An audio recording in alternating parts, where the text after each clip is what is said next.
প্রাণের রবি, এই সবে শুরু হয়েছে আমার জীবনের শেষ দিন। পূবের আকাশ সবে লাল হচ্ছে। আজকাল তোমার ঘুম থেকে উঠতে একটু দেরি হয়, সেটাই তো স্বাভাবিক। মাত্র 4 মাস বিয়ে হয়েছে তোমার। আগে তো সূর্য ওঠার আগেই তুমি উঠতে। আমার ঘুম ভাঙাতো তোমার সকালবেলার গান। আমরা একসঙ্গে যেতাম নন্দনকাননে। আমার ঘরের পাশের ছাদের উপরে যে বাগানটি একসঙ্গে করেছিলাম আমরা, তুমি তার নাম দিলে নন্দনকানন। তারপর একদিন সেই বাগানে ভোরের প্রথম আলোয় আমাকে চুমু খেয়ে জিজ্ঞেস করলে, নতুন বৌঠান, নামটা তোমার পছন্দ হয়েছে? আমার সমস্ত শরীর তখন কাঁটা দিচ্ছে, আবার ভয়ে বুক করছে দূর দূর। ঠাকুরপো, এমন দুঃসাহস ভালো নয়। কেউ দেখে ফেললে কি হবে জানো? বললাম আমি। তোমার বয়স তখন 19, সবে ফিরেছ বিলেত থেকে। আমি 21। তুমি হেসে উত্তর দিয়েছিলে, এ তো নন্দনকানন, মর্ত্যলোকের দৃষ্টি এখানে এসে পৌঁছায় না নতুন বৌঠান। আমি বললাম, তোমার সঙ্গে কথায় পারবো না রবি, কিন্তু তোমার আমার সম্পর্ক তো শুধুই আমাদের, তাকে প্রকাশ করো না তুমি। আমার ভয় করে। কিসের ভয়? তোমাকে হারানোর ভয়। এ বাড়িতে তুমি ছাড়া আমার আর কোনো বন্ধু নেই। একমাত্র বন্ধু তুমি। কেউ কারো মন বোঝে না এ বাড়িতে, শুধু তুমি বোঝো আমার মন। তুমি ভাবো আমি বুঝি তোমার মন, কিন্তু কেউ কারো মন কি সত্যি বোঝে নতুন বৌঠান? কিছুটা হয়তো অনুভব করি, কিন্তু তোমার সমস্ত মন অসম্ভব, অসম্ভব। ঠাকুরপো, তোমার এরকম কথায় আমার খুব কষ্ট হয়। এসব তোমার সাজানো কথা। আমার সমস্ত মনটাই তোমাকে দিয়ে দিয়েছি ঠাকুরপো, কারো জন্য কিচ্ছু রাখিনি। সেই মনের সবটুকু তুমি বোঝো না। তুমি যখন আমার চোখের দিকে তাকাও, আমি বুঝতে পারি তুমি অনুভব করছো আমার হৃদয় ব্যথা। তুমি জানো কোথায় আমার কষ্ট, আমার দহন। তুমি কি সত্যিই বোঝো না ঠাকুরপো, বুকের মধ্যে তোমার জন্য যে মন কেমন, যে কষ্ট আমি দিন রাত চেপে রাখি। আমি জানি ঠাকুরপো তুমি বোঝো, অন্তত একদিন বুঝতে, কমাস আগ পর্যন্ত। তুমি যে আমার ছোটবেলার খেলার সাথী। রবি, তোমাকে চিরদিনের জন্য ছেড়ে যাওয়ার আগে মনের কথাটি জানিয়ে যাই, কোথাও মিথ্যে নেই এই কথার মধ্যে। আমি বানানো কথা বলতে শিখিনি। তোমাকে, শুধু তোমাকেই ভালোবেসেছি। তোমার মতো আর কোনো পুরুষ যে আমি দেখিনি ঠাকুরপো। রূপে, গুণে, গান আর প্রাণের প্লাবনে তুমি যে অনন্য। তোমার এই 25 বছরের বউ ঠাকুরনটি তোমাকে চিরদিনের জন্য ছেড়ে যাওয়ার আগে তোমাকে বলে যাচ্ছে, তুমি তার একমাত্র অবলম্বন ছিলে এ সংসারে, একমাত্র ভালোবাসার পুরুষ। ঠাকুরপো, সেদিন ছিল জ্যোৎস্না রাত। জোড়াসাঁকোর বাড়ির ছাদে শুধু তুমি আর আমি। তুমি গাইছিলে গান। আমার সেদিন মন ভালো ছিল না, তোমাকে বলিনি সেদিন। তবু তুমি বুঝতে পারলে আমার মনের কষ্ট। তুমি যে আমার দোসর ঠাকুরপো। আমার কানের কাছে মুখ এনে গাঢ় স্বরে বললে, নতুন বৌঠান, কি হবে ছোটখাটো দুঃখের কথা মনে রেখে? ভুলে যাও, সব ভুলে যাও।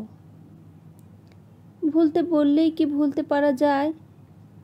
কত দিনের, কত অপমান, কত কষ্ট সেই 9 বছর বয়সে তোমাদের বাড়ির বউ হয়ে এসে পর্যন্ত সহ্য করছি।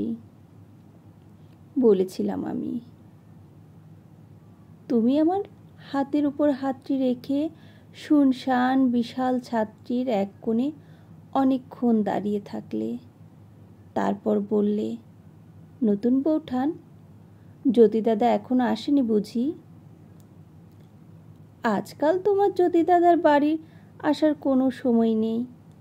কখন আসেন কখন যান, আমার সঙ্গে দেখা হয় কতটুকু।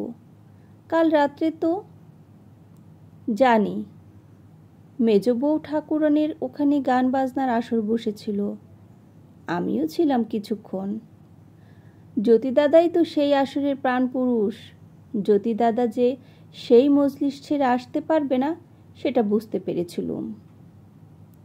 জ্যোতি দাদার দিন রাত আজকাল মেজ বউ ঠাকুরনের কাছেই কাটে। কথাটা তোমাকে বলতে খুব কষ্ট হয়েছিল আমার ঠাকুরপো, তুমি কোনো উত্তর দিলে না। আমি বললাম, শুধু তোমার জন্যই বেঁচে আছি ঠাকুরপো, আমার বেঁচে থাকার আর কোনো কারণ নেই।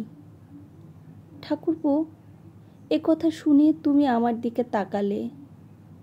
তোমার চোখের দিকে তাকিয়ে আমার ভয় করল।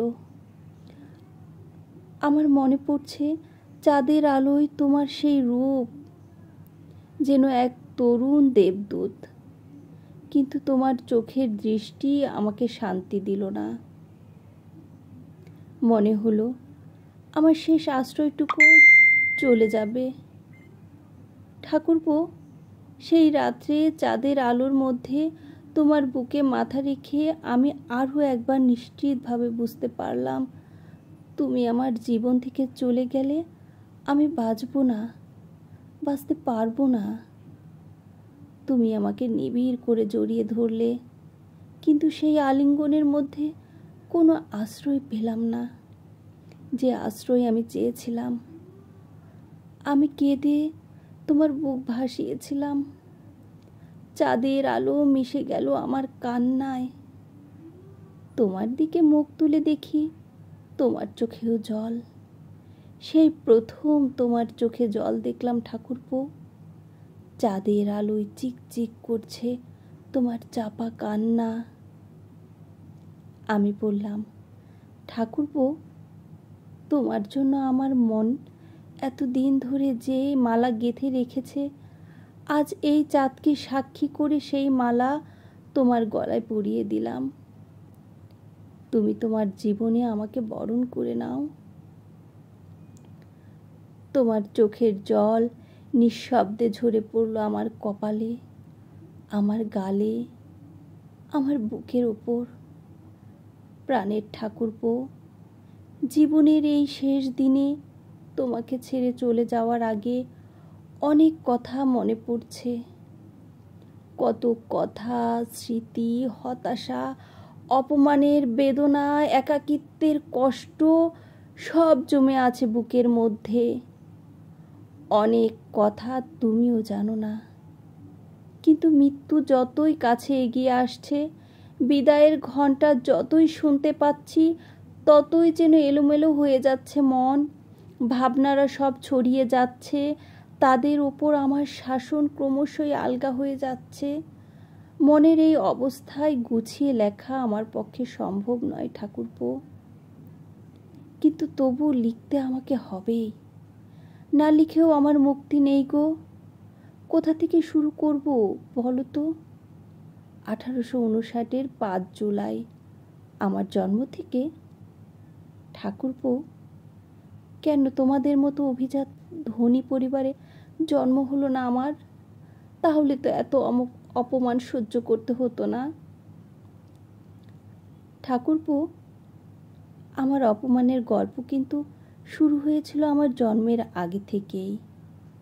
সে কথা হয়তো তুমিও জানো, কিন্তু কোনো দিন কোনোভাবে বুঝতে দাওনি, পাছে আমি কষ্ট পাই। একদিন শোয়ার ঘরে দুপুরবেলায় একাই শুয়েছিলাম আমি। শুধু মনে আসছিল পুরনো কষ্টের কথা। কান্না কিছুতেই রাখতে পারছিলাম না। হঠাৎ এলে তুমি। হাতে তোমার কবিতার খাতা। নিশ্চয়ই নতুন কোনো কবিতা বা গান লিখেছ। শোনাতে চাও আমাকে। আমি তো সব সময় ছিলাম তোমার প্রথম শ্রোতা, এই সেদিন পর্যন্ত। তুমি আমার চোখে জল দেখে থমকে দাঁড়ালে। খাতাটি খাটের পাশে টেবিলের ওপরে রেখে বসলে আমার পাশে। অনেকক্ষণ তাকিয়ে রইলে আমার চোখের দিকে। আমি আলতো করে হাত রাখলাম তোমার বুকের উপর। মনে হলো ভেতরটা আমার জুড়িয়ে গেল। তুমি আমার কপালে হাত রেখে বললে, নতুন বউঠান, পুরনো চিঠির মতো পুরনো কষ্ট ধুলাই হোক ধুলি। সেই মুহূর্তটি আজ জীবনের শেষ দিনে মনে পড়ে বারবার। ঠাকুরপো, আর কোনো দিনই কি ফিরে আসবে না আমার প্রতি তোমার প্রেম, তোমার মনের আদর? ফিরে আসবে না তোমার সঙ্গে নন্দন কাননে সেই সব অমল সকাল, শোয়ার ঘরের সেই সব নিঝুম দুপুর, দক্ষিণের বারান্দায় সেই সব বর্ণিল বিকেল, ছাদের ওপর স্নিগ্ধ সন্ধে থেকে মগ্ন রাত? ফিরে আসবে না তোমার আমার একসঙ্গে কবিতা পাঠ, গান গাওয়া? তুমি আরও একবার আমার হবে না? আমার সব হারানোর মধ্যে যা ভাঙলো তা ভেঙেই গেল। ঠাকুরপো, কথায় কথায় খেই হারিয়ে কোথায় চলে এলাম? তোমাকে তো বলেছি মনটা বড্ড এলোমেলো হয়ে যাচ্ছে। কিছুতেই নিজেকে গুছিয়ে নিতে পারছি না।